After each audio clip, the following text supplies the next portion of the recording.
Everyone, कैसे हैं आप सभी। उम्मीद करती हूँ आप सभी अच्छे होंगे और आपकी स्टडी अच्छी चल रही होगी। अब तो आप लोगों को एचटेट की एग्ज़ाम डेट भी पता चल गई है कि 2 या 3 दिसंबर को आपका एचटेट का एग्ज़ाम होने वाला है। तो आप लोगों ने अपनी प्रिपरेशन को और भी ज़ोरों शोरों से कर दिया होगा। और हाँ, जो भी फ्रेंड्स आज इस वीडियो को फर्स्ट टाइम देख रहे हैं या अभी से तैयारी स्टार्ट कर रहे हैं, तो फ्रेंड्स ये जो मेरी जो कोर्स में जो एचटेट साइकोलॉजी की जो क्लासेज चली हुई हैं, उसके अंदर ये 20वीं या 21वीं क्लासेज हैं। ठीक है, आपको जो सारी प्लेलिस्ट है उसका जो लिंक है वो डिस्क्रिप्शन बॉक्स में मैं डाल दे रही हूँ। आप लोग वहाँ से जा करके एक एक सबसे पहले फर्स्ट वाली वीडियो को उठाइए। एक एक वीडियो को उठा करके आप लोग अपने नोट्स बना सकते हैं और वहाँ से पढ़ सकते हैं। लेकिन अगर आप लोगों के पास टाइम नहीं है नोट्स बनाने का, समझती हूँ कि काफ़ी काम हो जाते हैं, तो आप लोग नोट्स बाय भी कर सकते हैं। मैंने आप लोगों को बता रखा है। ठीक है फ्रेंड्स, तो ये तो हो गई बात इसकी साइकोलॉजी की कि हम 30 नंबर की तैयारी हमें कैसे करनी है। तो आज इस क्लास में मैं आपको जो डिस्कस करने जा रही हूँ वो करने वाली हूँ गैसेल का सिद्धांत, और साथ में ही हम वाइगोत्स्की को भी पढ़ते हुए चलेंगे। क्योंकि फ्रेंड्स वैसे तो वाइगोत्स्की सीटेट के एग्ज़ाम में ज़्यादा आते हैं, लेकिन एचटेट के एग्ज़ाम में भी इसका एक अपना अलग रोल है, वहाँ पर भी पूछ लिया जाता है वाइगोत्स्की का। पीआरटी के एग्ज़ाम में तो काफ़ी बार पूछा गया है। तो चलिए फ्रेंड्स स्टार्ट करते हैं। सबसे पहले तो आपको पता होना चाहिए कि जो गैसेल थे उन्होंने कौन सा सिद्धांत दिया था। आप लोगों को यही नहीं पता होगा कि गैसेल ने कौन सा सिद्धांत दिया था। फ्रेंड्स गैसेल ने दिया था हमारा परिपक्वता का सिद्धांत, प्रिंसिपल ऑफ मैच्योरिटी। अब देखिए फ्रेंड्स, दो चीज़ें होती हैं, एक तो मैच्योरिटी होती है, एक लर्निंग होती है। तो लर्निंग तो मतलब लर्निंग को हिंदी में क्या बोलते हैं, अधिगम बोलते हैं। तो ये तो हमें खुद, जैसे कि हम चीज़ों को जब करके सीखते हैं तब आती है। मैच्योरिटी जैसे जैसे हमारी उम्र बढ़ती है, हमारी समझ बढ़ती है, आसपास की अपने वातावरण से हम चीज़ों को सीखते जाते हैं, और हमारी उम्र के साथ साथ भी हमारी जो मैच्योरिटी लेवल है वो बढ़ता जाता है। ठीक है, तो ये जो मैच्योरिटी का जो प्रिंसिपल है वो किसने दिया है, गैसेल ने दिया है। कहाँ के मनोवैज्ञानिक थे, अमेरिका के थे ये। ठीक है, एक डॉक्टर भी थे और एक मनोवैज्ञानिक भी थे। फ्रेंड्स गैसेल क्या कहते हैं, गैसेल का जो सिद्धांत है वो क्या कहता है, एक बालक का विकास उसके वंशक्रम व वातावरण के सामंजस्य से प्राप्त होने वाली परिपक्वता होती है।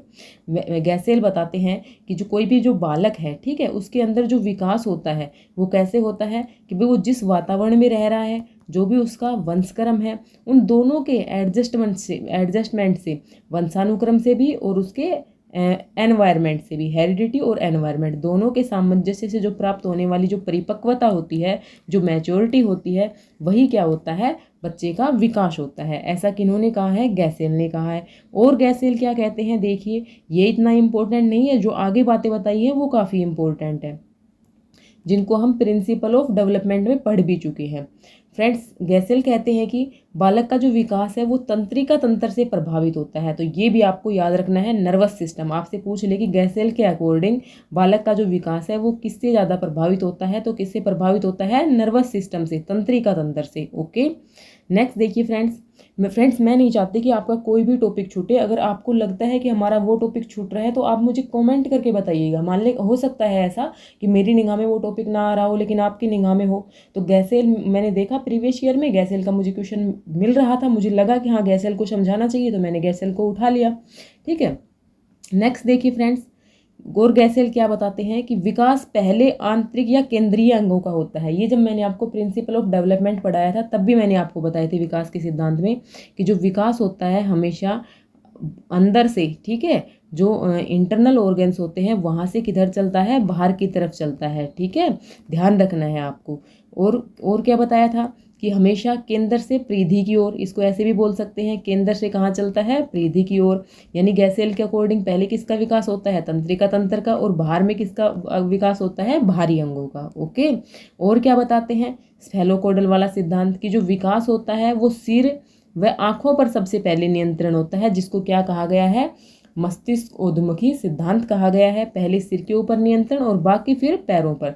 यानी वहाँ पे भी जो हमारा जो विकास है वो सिर से पैर की तरफ होता है। ये चीज़ भी आपको याद रखनी है। Okay, principle of centre to periphery किसने दिया है, ये भी याद रखेंगे।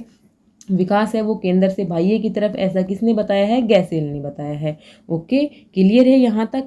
ठीक है, अब देखिए दो टर्म है यहाँ पे, इन दोनों टर्मों को देखिए। लेकिन कभी कभी आपसे पूछा जाए कि जो मस्तिष्क उद्मुखी का जो सबसे पहले विचार था वो किसने दिया था? कुप्पुस्वामी ने। याद रखेंगे, मस्तिष्क उद्मुखी विकास का सिद्धांत का सबसे पहले विचार किसने दिया है? कुप्पुस्वामी ने।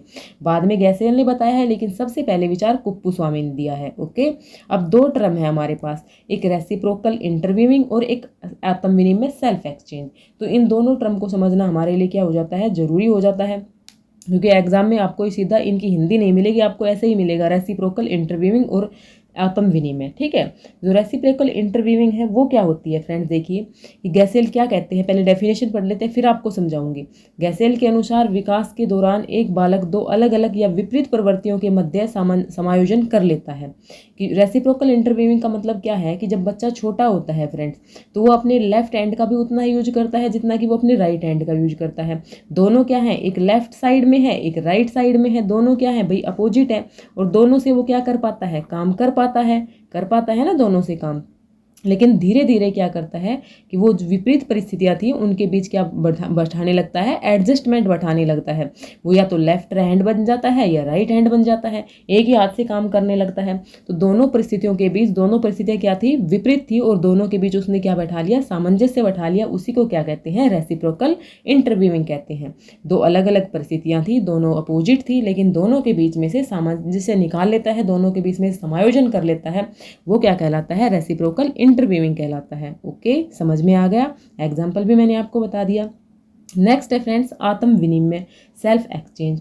ये क्या होता है फ्रेंड्स कि जब एक बच्चा जो पैदा होता है, आप लोगों के घर में बच्चे हैं, सभी के घरों में हैं, तो आप क्या करते हैं भाई? बच्चा जब पैदा होता है तो ना तो उसके खाने का टाइम होता है, ना उसके पीने का, ना उसका सोने का। मन करता है तब सो रहा है, मन कर रहा है तब रो रहा है, मन कर रहा है जब जाग रहा है। लेकिन जैसे जैसे बच्चा क्या होता है, धीरे धीरे बड़ा होता जाता है, तो वो अपनी एक रूटीन सी बनाने लगता है। उसका खाने पीने का, सोने का सभी टाइम अपने आप क्या होने लगता है? फिक्स सा होने लगता है। तो अपने आप में क्या कर लेता है? वो आत्म विनिमय समायोजन करने लगता है। आत्म विनिमय का समझ रहे हैं ना, कि जब बच्चा जब छोटा होता है तो उसके खाने पीने का ढंग का नहीं पता होता है कि वो किस टाइम पे उसे क्या करना है, लेकिन धीरे धीरे वो उन्हीं कामों को अपनी रूटीन से करने लगता है। कि भाई जो उसको बच्चों को नहला धोला देते हैं हम दोपहर में, ठीक है, ऐसे ही करते हैं ना। तो दोपहर में 11 बजे का अगर बच्चे का टाइम है, नहा लेगा, तो नहाते ही क्या करेगा? फिर वो सोएगा, है ना। नहाते क्या करेगा? वो सोएगा, बिल्कुल। तो ये क्या करता है? अपना आत्म विनिमय बना लेता है। इसी को गैसेल ने क्या कहा है? आत्म विनिमय कहा है। Okay, clear? गैसेल का छोटा सा सिद्धांत था, आप लोगों को समझ में आ गया होगा। नेक्स्ट हमारे आ जाते हैं रूस के मनोवैज्ञानिक वाइगोत्स्की। ओके, तो रूस के जो मनोवैज्ञानिक थे वाइगोत्स्की, उन्होंने कौन सा सिद्धांत दिया था? तो फ्रेंड्स सबसे पहला क्वेश्चन तो हमारे पास यही बन जाता है कि जो लेव वाइगोत्स्की थे वो कहाँ के निवासी थे? रूस के मनोवैज्ञानिक थे, रूस के निवासी थे। ठीक है, इन्होंने क्या बताया था फ्रेंड्स कि जो बालक होता है ना, वो अपने सामाजिक वातावरण में रहते हुए भाषा के माध्यम से विकास की दिशा में बढ़ता है, परिपक्वता की दिशा में बढ़ता है। ऐसा किन्होंने कहा था? वाइगोत्स्की ने कहा था। वाइगोत्स्की ने जो सबसे अधिक बल दिया वो किसके ऊपर दिया है? भाषा के ऊपर दिया है। ओके, कि बच्चा है वो सामाजिक वातावरण में रहते हुए भाषा के माध्यम से विकास की दिशा में मानसिक शक्तियों को प्राप्त करता है। ओके, ये आपकी डेफिनेशन लिखी हुई है, इसको आप लोग देख सकते हैं। अगर आप लोगों से पूछा जाता है कि वाइगोत्स्की के सिद्धांत का क्या नाम था, तो सामाजिक सांस्कृतिक विकास का सिद्धांत किसने दिया था? वाइगोत्स्की ने दिया था।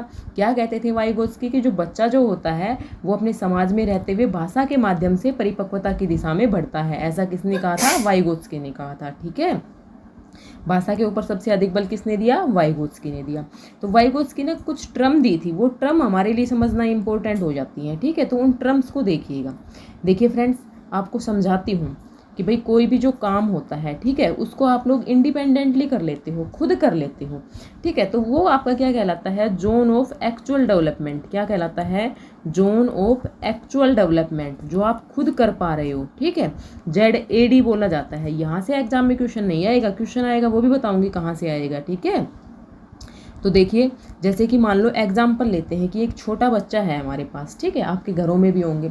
तो बच्चे को जब हम माइनस सिखाते हैं, सब्ट्रैक्शन सिखाते हैं, तो कैसे सिखाते हैं भाई? उसको 8 में से 7 को सब्ट्रैक्ट करना हमने सिखा दिया, 8 में से 7 को घटाना हमने सिखा दिया, उसको आ गया 1 घटाना।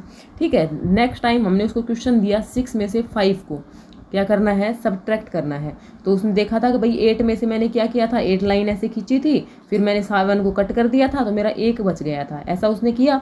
तो वो नेक्स्ट टाइम ऐसा ही करता है, 6 में से 5 में से ऐसे कट करके बता देता है कि भाई एक आंसर आ रहा है, ठीक है। तो ये काम उसने कैसे कर लिया, इंडिपेंडेंटली कर लिया। तो ये उसका क्या है, जोन ऑफ एक्चुअल डेवलपमेंट, खुद किया है उसने, ZAD है।